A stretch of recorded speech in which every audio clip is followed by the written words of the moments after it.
Executive assistant by day, children's book author by night. A Louisa mom of 3 boys is writing stories that help kids feel seen and understood. Author Angela Fincham recently published a book titled You Do You, Boo, a rhyming story about a ghost who learns to embrace being different. Our showcase features videographer Brad Vassar caught up with the author to find out where she finds her inspiration.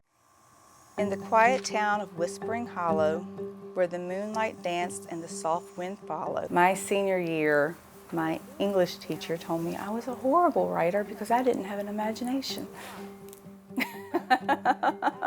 Now look at me. I have a little bit of imagination. There lived a little ghost named Boo. Writing is something that I've been doing on the side, and it's funny because my family and friends would introduce me, like, oh, this is the children's book author, and it always kind of make me blush because I never thought of myself as a children's book author. It was just a hobby to me, but now I'm starting to realize, yeah, I am.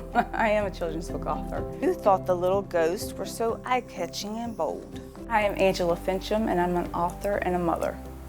I've always liked children's books. I like the pictures. I like, the stories. So it's just fun for me. Come sit over here with me. Okay. It was just a hobby for me, and I didn't think any more of it until my son started reading. Must all ghosts look the same too? You awake? It was a fight every night to get him to practice reading. He didn't like what was being sent home. He said they were boring, so I had the idea of self-publishing. Not really thinking of selling them. It was just figured if he had an actual book in his hand that he liked, it'd be easier for him to get motivated to read. But that worked because he read those constantly. I just kept writing what he wanted to read. And I didn't expect anybody to actually buy them, but I would get a little bit of money here and there, so somebody must have bought them.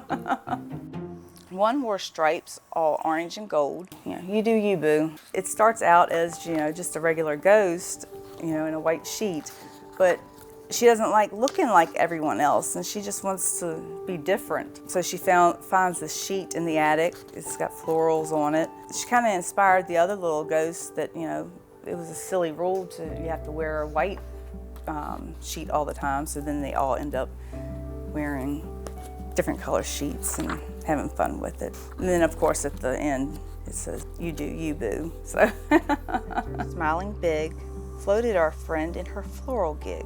All kids are different. They all have different interests. They all learn differently.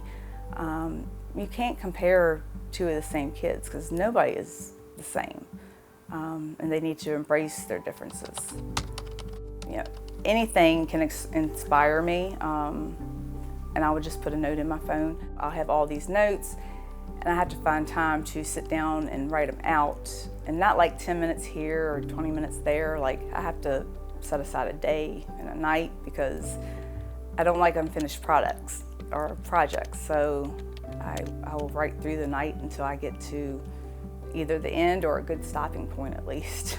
Once I get in front of the computer, I look at my notes. It's kind of a big jumbled mess that I have to make sense of.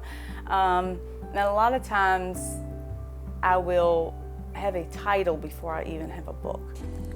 One day in the attic, dusty and high, Boo found a sheet that caught her eye. So it started out as a hobby, but it's something that I really enjoy. And I'm writing more age-appropriate books based on what he's reading, but I think I will always stick to children's books because they're fun.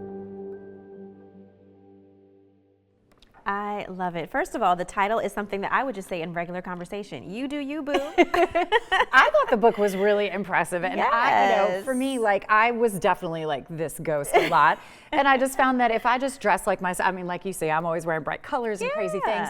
I just realized very early on, if you dress like how you feel and you want to be just yourself, other people end up joining the party. Exactly. They all end up deciding it's way more fun to be comfortable and to be yourself. And so I thought this was such a great book that Angela wrote all about that. Definitely Be so. yourself. It's the most comfortable you can possibly be. Yes, and I love that her sons are able to enjoy it as well. Yes.